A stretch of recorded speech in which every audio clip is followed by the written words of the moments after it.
what I've been thinking about today is the concept of deserving. And I guess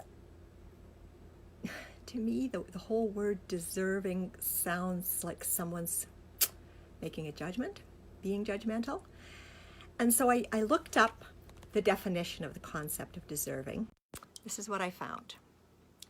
The definition is if you say a person or a thing deserves something, you mean they should have it or receive it because of their actions or qualities.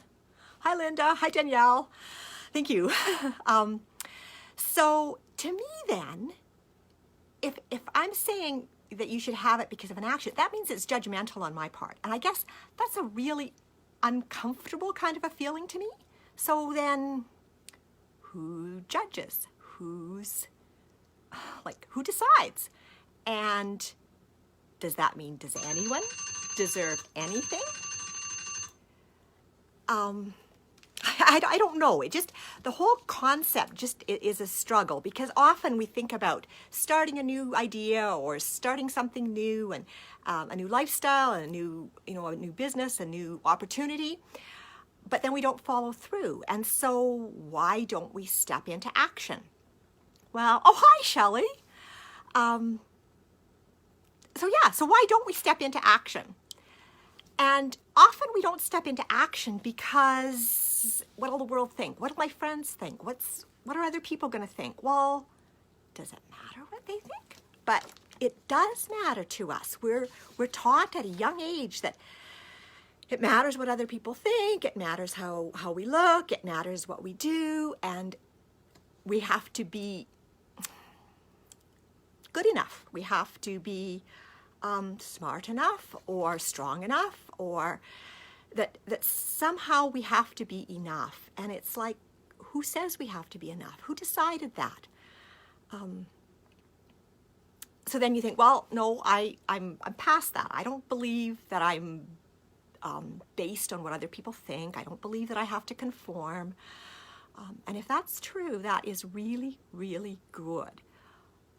But often, if we stop and think about it, we have this great idea and we just don't carry it through. And why don't we carry it through? What happens inside of us that feeling that I had today when I decided that I was going to do this live, that hard feeling in my chest that sort of said, well, maybe you're not good enough. Maybe it's not enough, who knows?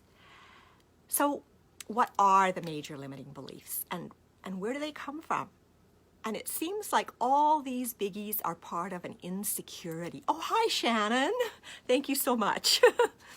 That concept of being, I'm not worthy or deserving, or I'm not good at math. I'm not good at this. I'm not enough. And it's all about lack of worthiness.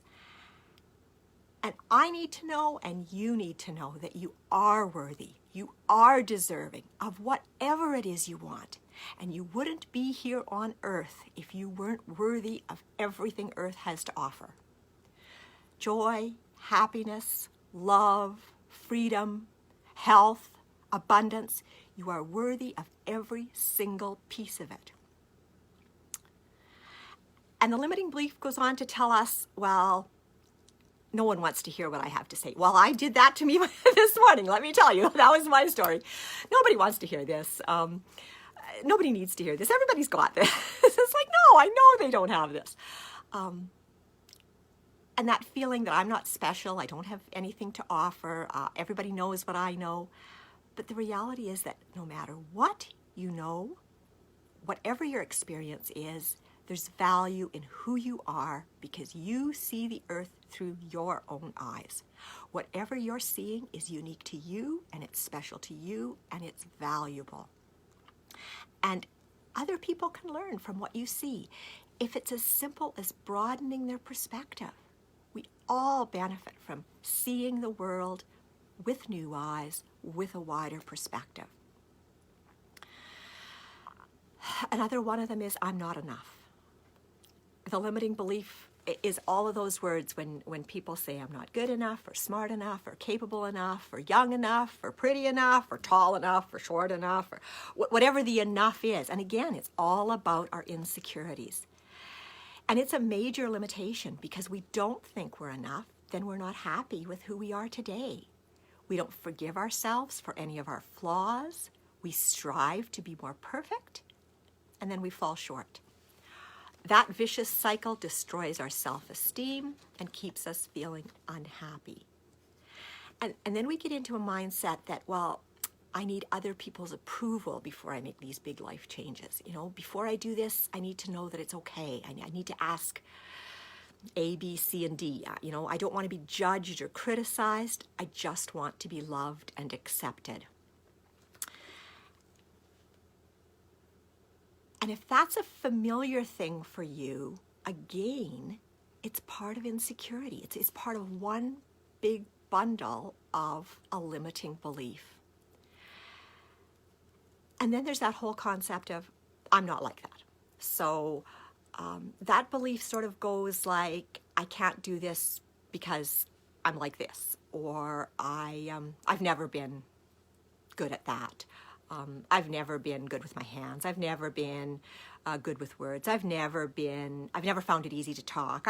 Like all of those never has kinds of things. I'm too shy. I'm too tall. I'm private. I'm a private person. I'm too sensitive. I'm a procrastinator.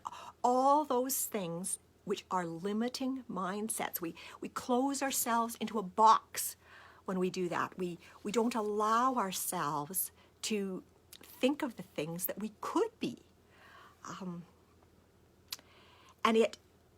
We avoid challenging ourselves and we avoid trying new things. And again, it's part of insecurity. And it's all based on erroneous thinking. And I listened to this audio this week, and if I can get it to come up so that you can listen to it, it's just absolutely amazing in terms of limiting beliefs. So I hope this works. You know, many forms, one category, insecurity.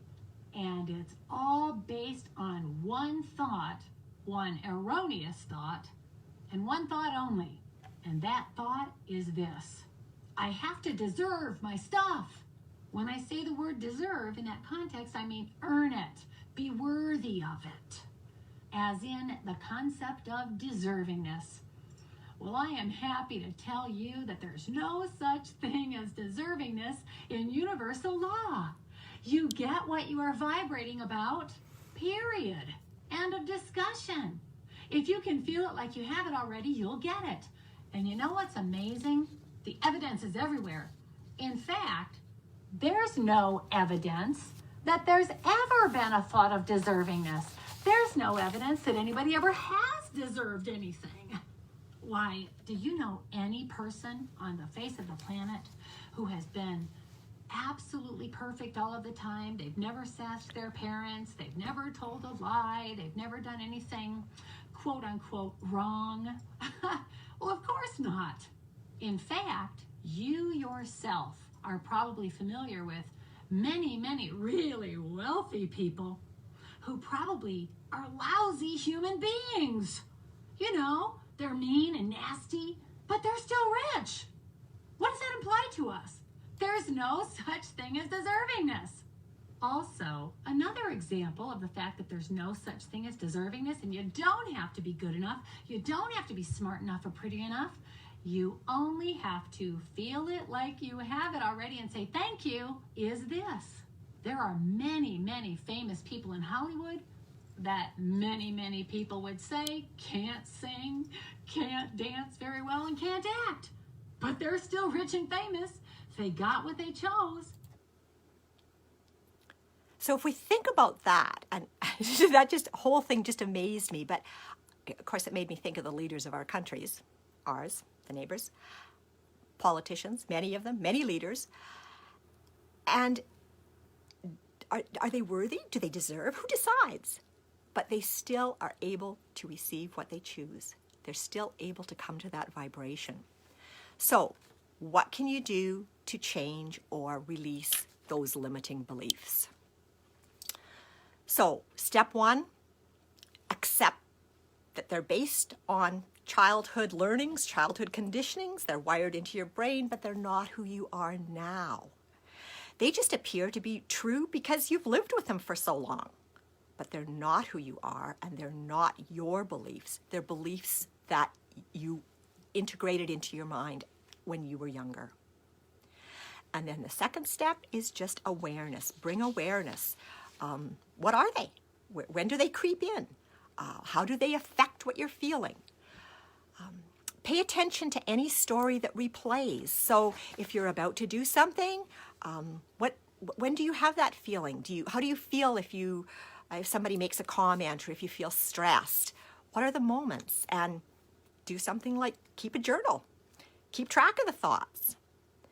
Then the third step, of course, is to do the actual work, to actually change the storyline in your head, to shift your beliefs from self-doubt to self-acceptance, that you are worthy, that you are valued, that you are good enough, that you are capable. And you've got to start being able to feel that internally. So it's a conscious choice. It doesn't just happen. You need to pay attention and think about how you're feeling. Get connected to your own truth. And there's many ways, and these are just ideas. So things like prayer, like meditation, like self-reflection, going into nature, taking pictures, doing things that bring you joy and fulfillment, being around people that inspire you, reading books.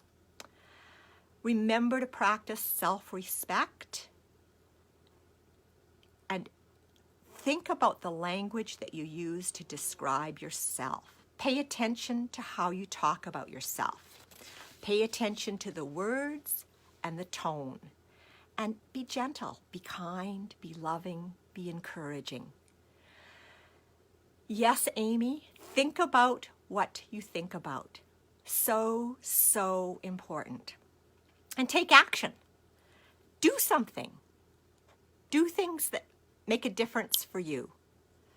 So think about what you think about. Become aware. Don't focus on it. Just be aware. Let it move on. And be considerate. Be kind to yourself. Choose to know that you are worthy, that you are valued, that you are special. And it's not about deserving. Never has been, never will be. Because you're worthy, irregardless. Just move forward and have an awesome, awesome day. Thank you.